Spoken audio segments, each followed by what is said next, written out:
until about 1934. We're fortunate in that when the company went out of business, the car got sold and it wound up in somebody's backyard in San Jose. And the man kept a roof over it because he used it as a sewing room for his wife. So for 34 years, he took very good care of it. In the 1960s in San Jose, Caltrans came through and said, I'm putting a freeway here and there, and lots of freeways down there. So his house and the streetcar had to go. One of our members found out about it, got it, and we went back to work. We used it almost every weekend. But it's 110 years old. A couple of safety thoughts before we get underway.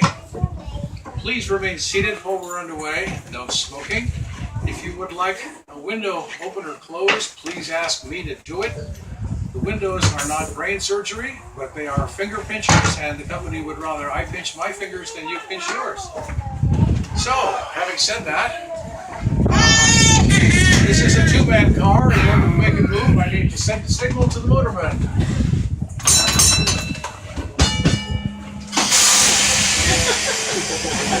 Good system. Good luck again.